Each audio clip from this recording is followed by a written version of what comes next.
منقول ہے کہ حضرت سیدنا موسیٰ کلیم اللہ علیہ السلام کے زمانے میں بنی اسرائیل کا ایک کمزور اور غریب شخص تھا جو مچھلی کا شکار کر کے اپنے بیوی بچوں کا پیٹ پالتا تھا۔ ایک دن وہ شکار کے لیے نکلا تو اس کے جال میں ایک بڑی مچھلی پھنس گئی۔ وہ بہت خوش ہوا اور مچھلی کو بیچنے کے لیے بازار کی طرف روانہ ہو گیا تاکہ اسے بیچ کر اپنے گھر والوں کی ضروریات پوری کر سکے۔ راستے میں ایک ظالم شخص ملا، مچھلی پر اس کی نظر پڑی تو اس سے مانگی مگر شکاری نے دینے سے انکار کیا۔ ظالم نے اپنے ہاتھ میں موجود چھڑی شکاری کے سر پہ زور سے ماری اور کسی قسم کی قیمت دیے بغیر مچھلی چھین لی۔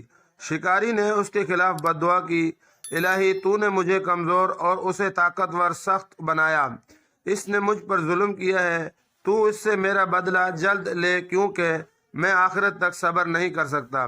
پھر وہ ظالم و غاصب مچھلی لے کر اپنے گھر پہنچا اور اپنی بیوی کو مچھلی پکانے کا کہا۔ بیوی نے مچھلی پکا کر اس کے سامنے دسترخوان پر رکھ دی۔ جب اس نے کھانے کے لیے ہاتھ بڑھایا تو مچھلی نے اپنا منہ کھولا اور اس کی انگلی پر کاٹ لیا، جس سے اس کے ہوش اڑ گئے اور وہ درد کی شدت سے بے قرار ہو گیا۔ چنانچہ وہ بھاگم بھاگ طبیب کے پاس گیا اور ہاتھ کے درد کی شکایت کی اور مچھلی کے کاٹنے کا ذکر کیا۔ طبیب نے جب دیکھا تو کہا اس کا علاج یہی ہے کہ انگلی کو کاٹ دیا جائے تاکہ درد ہتھیلی کی طرف نہ جائے۔ اس شخص نے انگلی کٹوا لی تو درد ہتھیلی اور ہاتھ کی طرف منتقل ہو گیا، اور جب درد بہت بڑھا تو وہ ظالم خوف کے مارے کانپ اٹھا۔ طبیب نے کہا مناسب ہے کہ ہاتھ کو جوڑ سے کاٹ دیا جائے تاکہ درد کلائی کی طرف نہ چلا جائے۔ طبیب نے اس کا ہاتھ گھٹے کے جوڑ سے کاٹ دیا تو درد کلائی کی طرف منتقل ہو گیا۔ پھر جب یہ سلسلہ دراز ہوا کہ ایک عضو کٹتا تو درد دوسرے عضو کی طرف منتقل ہو جاتا تو وہ شخص اپنے رب عز و جل سے فریاد کرتے ہوئے کسی سمت چل پڑا تاکہ جو مصیبت اس پر نازل ہوئی ہے اس سے چھٹکارا پا سکے۔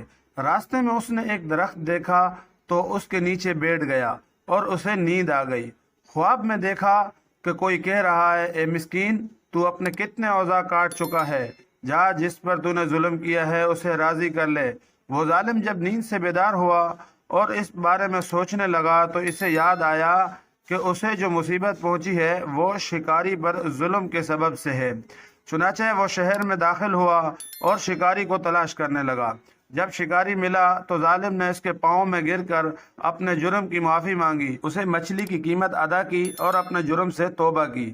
شکاری اس سے راضی ہو گیا تو تکلیف فوراً دور ہو گئی اور اسی رات اللہ عز و جل نے اس کا ہاتھ لوٹا دیا جیسے وہ پہلے تھا۔